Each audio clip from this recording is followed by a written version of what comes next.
We have some official news regarding Thorpe Park's new for 2024 hypercoaster from Mack Rides. We've known that this coaster was coming for a little bit now, and we also knew that the coaster was going to be built by Mack. However, we didn't know the name, theme, or any of the stats, so we have a few of those points now. First things first, the coaster's name is Hyperia. And I don't really know what the theme of this attraction is going to be. Unfortunately, we couldn't tell a whole lot via the animation, though they are using the tagline, "Find Your Fearless." Once this coaster opens, I imagine there's going to be a lot of comparisons between this and DC Rivals Hypercoaster at Warner Bros. Movie World in Australia. The reasons for this are pretty clear. Number 1, they're both hypercoasters. Number 2, they're both built by Mack. And number 3, they feature some similar elements. It's also interesting because as far as Europe is concerned, we haven't seen a Mack hypercoaster go over there. We've seen Intamin, we've seen B&M, but we haven't seen Mack as of now. Hyperia is going to change that, and I imagine it's going to be the standout coaster of Thorpe Park. Looking at the other roller coasters in the park's lineup, they have some good attractions. They also have a lot of multi-loopers, so this is going to bring a completely different element. I don't know if there's a true standout roller coaster here. One of the big ones is Stealth, an Intamin hydraulic roller coaster that originally opened in 2006.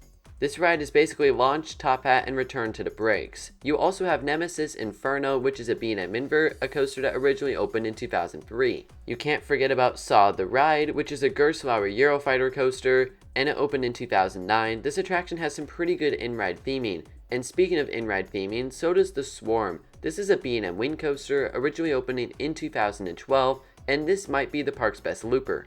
They did a really nice job with the theming on Swarm, including the 4 inversions. So why do I spend the time to bring these other attractions up? Well, I think it's important while thinking about Hyperia to put it in the context of the park that it's going in. When it comes to said park, being Thorpe Park, I think it's a great fit. They don't have anything anywhere close to what Hyperia is going to offer, and they don't even really have an airtime machine. You could argue that there are some airtime moments in the park, but I don't think they have a coaster that's built for airtime.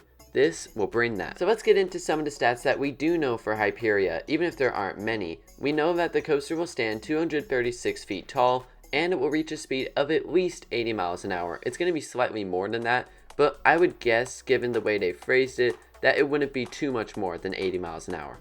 For other stats you might be interested in, like how many inversions are there, what's the track length, those type of things, we don't have any of those stats as of yet. That being said, there will be at least one inversion, and then when it comes to some of those twisting drops, I'm not sure if any of those are going to qualify as an upside down maneuver, but there is one inversion for sure. I have heard the question brought up that will this coaster have a backwards facing seat? To my knowledge, we have no information either way to this yet. But DC Rivals Hypercoaster in Australia has one, and it seems to be pretty profitable, so maybe it's something Thorpe Park will consider. A few other minor notes. Number 1, it appears that there's going to be some sort of splashdown feature. I don't know what the extent of this is going to be. Maybe it's just going to be some timed up fountains, but it appears we're going to have something along those lines. Also, right at that particular moment, we have a boost launch. It doesn't appear to speed the train up too much, but it's interesting to see a coaster of this scale have a launch like it does.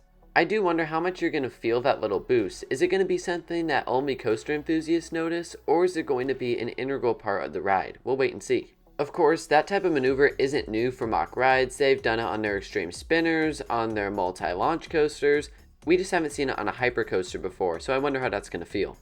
One final note is the track color. You see with Hyperia that about halfway up, the track changes to a much lighter white color. According to the animation, there's no transition between the colors, and I imagine Thorpe Park has to do this with some sort of regulations where the park is. If you recall, Stealth, the Intamin launch coaster, has the exact same thing. All this to say, the color scheme is going to be really interesting, and I imagine it's going to stand out. This is going to create a whole new element for Thorpe Park's skyline. So with all those things being said, I think this is a terrific addition to Thorpe Park.